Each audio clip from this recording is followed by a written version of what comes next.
A 67-year-old man came to me last year. No smoking, no family history of heart disease. He ate what he thought was healthy food every single day.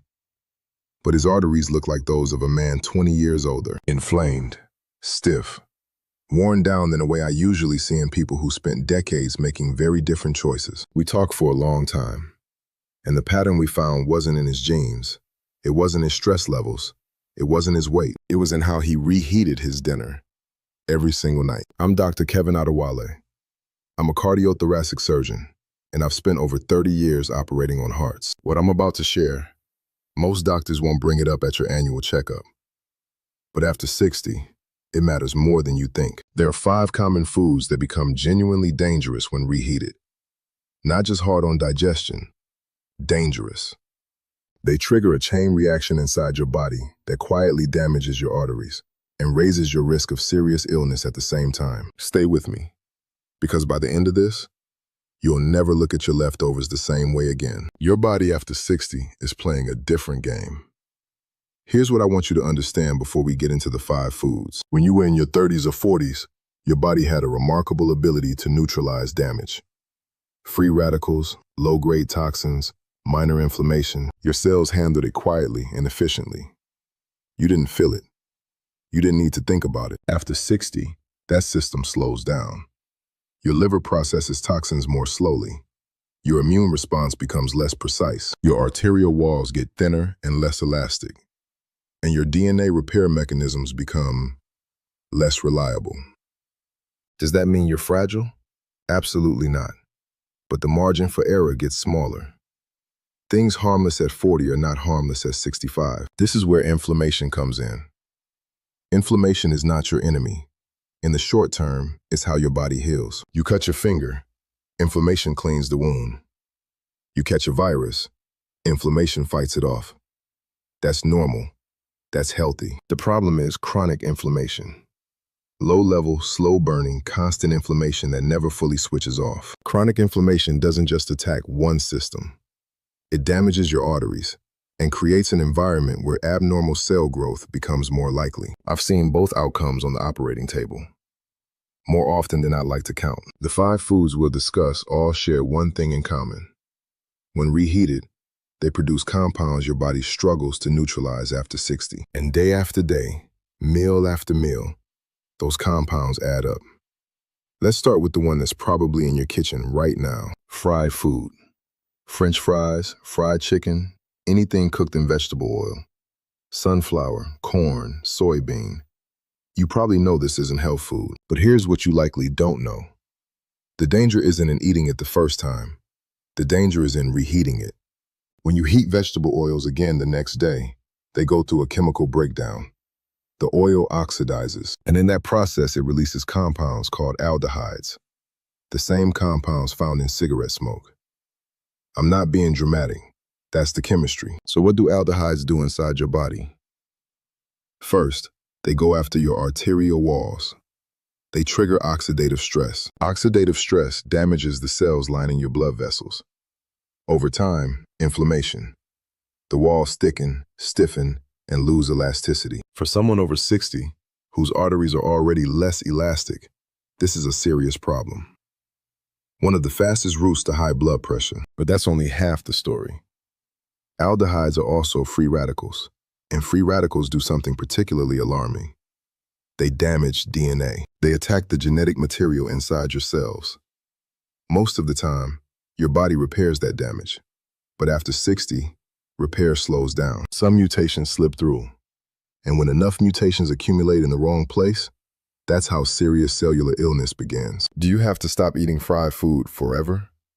No, but reheating it, especially in a microwave or with more oil, that's where the damage multiplies. If you have leftover fried food, oven or air fryer at moderate temperature, no added oil, or better yet, eat it cold. Now this next one shocks people every time, because leafy greens are supposed to be the healthiest food you can eat. Spinach, kale, Swiss chard, and they are healthy when prepared correctly. The problem starts after cooking. Raw spinach and kale contain nitrates, naturally occurring compounds, largely harmless in their original form. Your body processes them without much trouble. But here's what happens when you cook leafy greens and let them sit. Bacteria begin converting those nitrates into nitrites. That conversion happens at room temperature, and it accelerates when greens are stored improperly. So far, still manageable. The real problem comes when you reheat them. Heat causes nitrites to react with proteins in the food, producing nitrosamines. Nitrosamines are classified as probable human carcinogens by the World Health Organization, linked to stomach, esophageal, and colon cancers. But cancer risk isn't the only issue. Nitrosamines also trigger vascular inflammation, damaging the endothelium, the lining of your blood vessels. When the endothelium is inflamed, arteries lose their ability to regulate blood flow. Blood pressure becomes harder to control. Clot risk goes up. For someone over 60, cancer risk plus cardiovascular inflammation at the same time. That combination is a genuine concern. The frustrating part? You're trying to do the right thing. You cook spinach because it's nutritious. You're just reheating leftovers because it's convenient. So here's the simple fix. Cook only as much leafy greens as you'll eat in one sitting. Leftovers go cold, into a salad. Never reheat it. And one more thing. Are you storing cooked greens at room temperature before the fridge? Even 1 hour accelerates the conversion most rapidly. Rice seems like the safest food in the world. Plain, simple, neutral.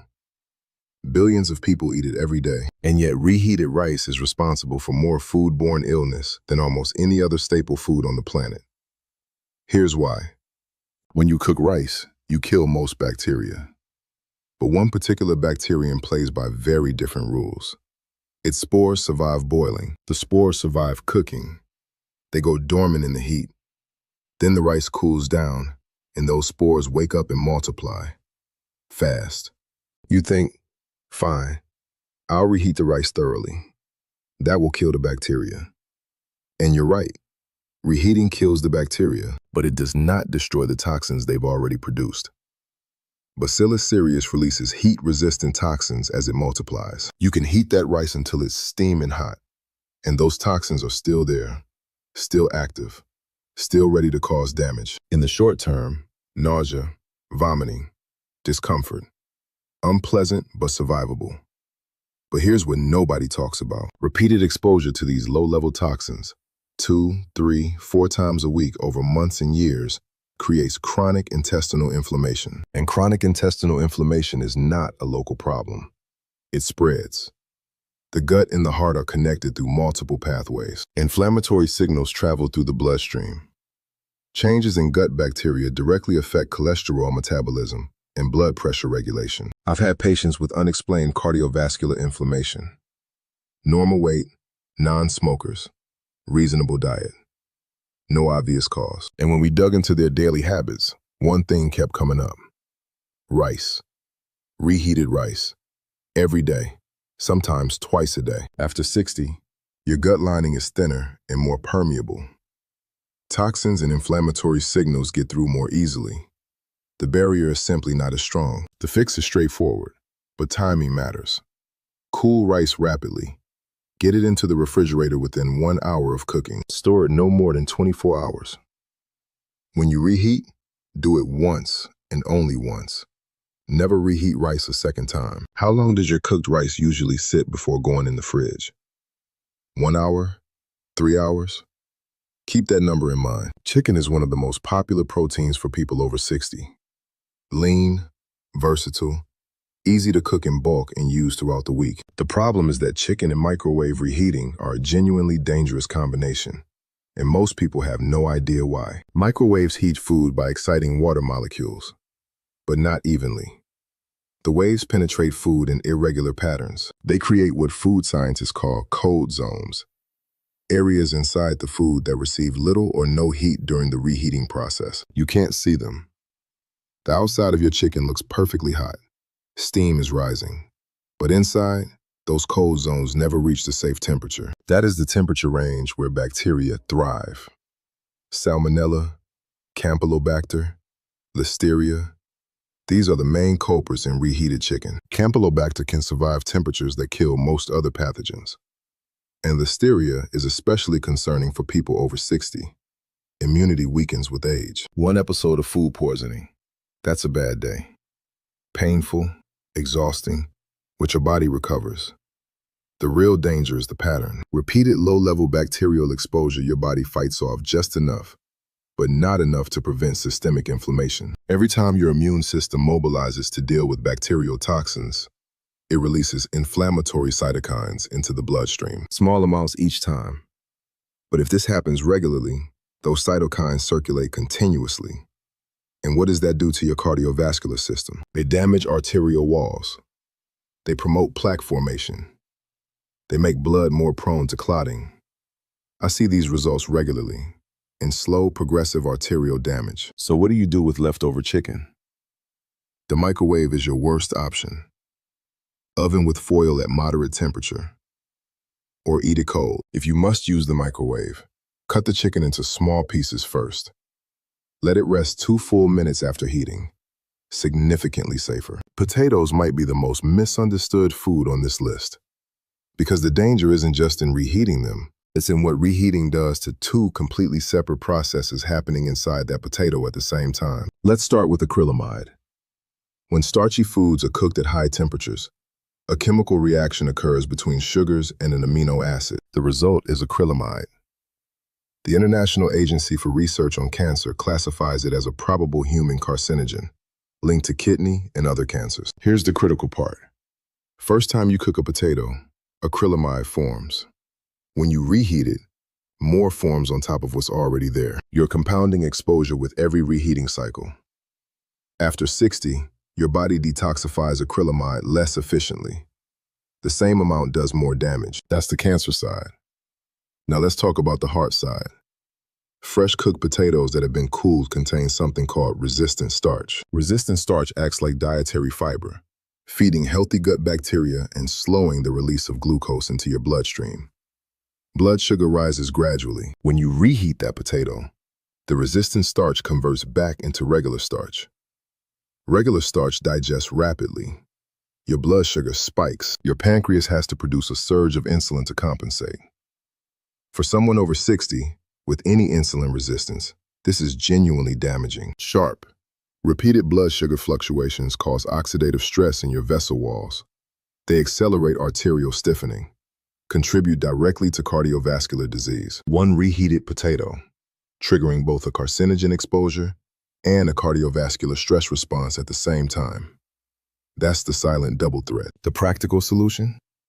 Eat potatoes cold when possible. Cold potato salad with olive oil and herbs. Resistant starch stays intact.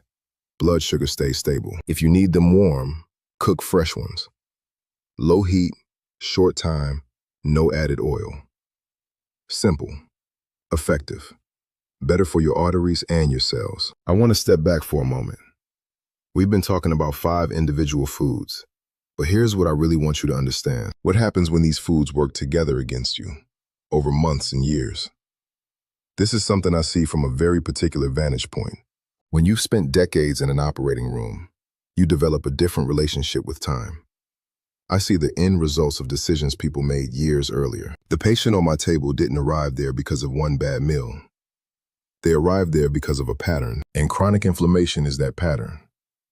Every food we discussed today, reheated oils, nitrosamines, bacterial toxins, all feed the same underlying process: chronic, low-level, systemic inflammation. Here's what that looks like inside your body over time. Your arterial walls develop microscopic damage. Your immune system sends inflammatory cells to repair that damage. Those cells accumulate. Plaque begins to form. The arteries narrow. Blood pressure rises. The heart has to work harder to push blood through vessels that are increasingly stiff. Meanwhile, your cells are under continuous oxidative stress. The more inflammation, the more mutations. And the more mutations, the higher the probability that one escapes detection and becomes something more serious. Heart disease and serious cellular illness are not separate problems with separate causes. In many cases, they share the same root: chronic inflammation. After 60, the timeline compresses. The body has less reserve. What took 20 years to develop at 40 might take 10 at 65. Does that sound alarming? It's meant to be. Honest, not frightening. Because the body's capacity for recovery is genuinely remarkable. Inflammation is reversible. Arterial function can improve. These processes can be slowed, sometimes stopped, with consistent, simple changes. Let me make this as practical as possible, because information without action is just anxiety. Here are the 5 swaps. Fry food, oven or air fryer, no added oil, or eat it cold. The goal is to stop further oxidation of oil that's already in the food. Leafy greens, cook only what you'll eat immediately. Leftovers go cold.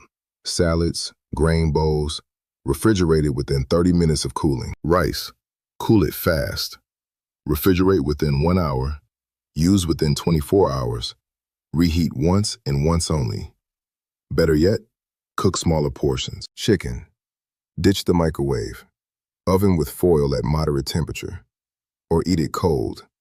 No cold zones, no bacterial risk. Potatoes, embrace the cold potato. Cold potato salad dressed with olive oil and lemon is one of the smartest meals you can eat after 60. None of these changes require you to stop eating foods you enjoy. They just require you to think differently about timing and temperature. And these changes stack. Each swap reduces your inflammatory load a little. All 5 together reduces significantly over weeks and months. That reduction shows up in ways you can actually feel. Better energy, more stable blood pressure, improved digestion. Your kitchen habits after 60 are one of the most powerful tools you have for protecting your heart. That's what the evidence shows. I want to tell you something I don't say lightly. I've stood at an operating table with the person's chest open in front of me more times than I can count. And in those moments, when you're looking directly at someone's heart, working to repair damage that took decades to accumulate, you develop a very specific perspective on what matters. You stop being abstract about health. You stop talking about risk percentages, because you're not looking at a statistic. You're looking at a 68-year-old grandfather whose arteries are so inflamed, barely functional, rigid, calcified, like garden hose left in the sun for 20 years. And the question that never leaves you: how much of this was preventable?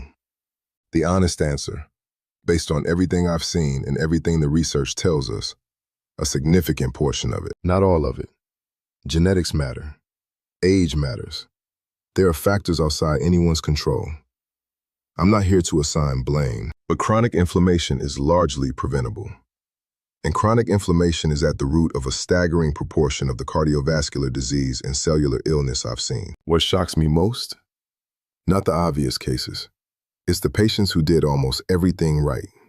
Exercised, watched their weight, cooked at home, and still, their arteries show signs of chronic inflammatory damage. Same patterns every time when we dug into their daily habits. Reheated oils twice a day. Spinach microwaved every morning. Rice on the counter overnight. Chicken in the microwave 3 times a week, without a second thought. None of these things feel dangerous. That's the entire problem. They feel like normal, sensible, even responsible behavior. But inside the body, after 60, these repeated chemical insults accumulate. The inflammation never fully resolves. The DNA repair system starts missing things. This is the conversation I wish I could have with every patient before they end up on my table. Before the procedure. Before all the options get smaller. You still have all your options. You're watching this video, which means you're paying attention to your health. You're asking the right questions. The changes we've discussed today are 5 simple swaps in how you handle specific foods. Within your reach, right now, today. No prescription needed. The body you're living in after 60 has carried you a long way.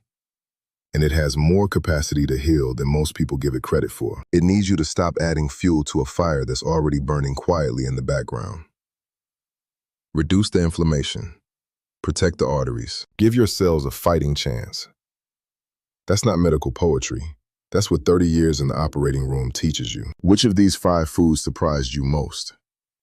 Leave your answer in the comments below. I genuinely want to know. If someone you care about is over 60 and reheating these foods, share this video with them.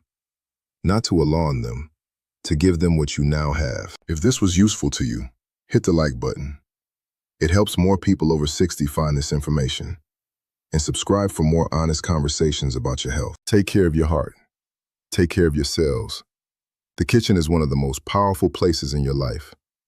Now you know how to use it. Everything shared here is general information, not personal medical advice. Your situation is unique.